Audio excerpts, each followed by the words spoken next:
Alright, it's time for another Garage Talk video. Bear with me here. Make sure you hit that bell notification button. Make sure you hit that subscribe button, the like button, and make sure to comment below. It really helps us out as far as the algorithms and spreading the message that over the next several days and weeks we will likely see a lot of the anti-Second Amendment legislation filed that we knew would be filed. It's legislation that's been sitting in the desks of most of these Congress critters for days, weeks, years. They tend to revise them before every congressional session.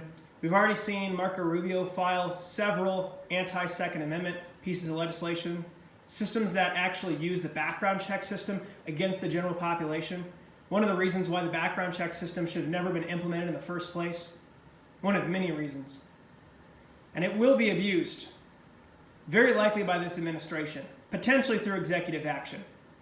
You like interstate commerce? You like to be able to buy things online? Well, that might go away depending on the category or thing you're attempting to buy. We've already seen organizations like the ATF go after things that they technically have no authority to regulate.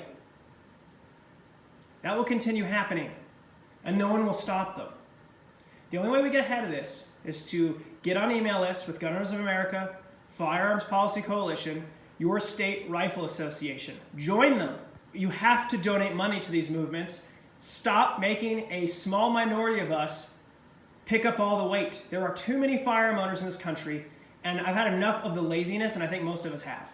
You've got to get involved, you've got to stay involved, because most people are not for banning modern pistols.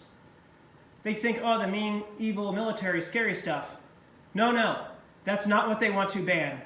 They want to ban all modern firearms. Look at their verbiage, look at what they're saying. They want to ban firearms that are in common use, something that was ruled unconstitutional by the Supreme Court in D.C. versus Heller. That doesn't mean they will be stopped. That doesn't mean that the bill won't pass. That doesn't mean the Supreme Court will even pick up the case. As we've seen, they refuse to touch Second Amendment related cases as of late. So make sure you're staying on top of this.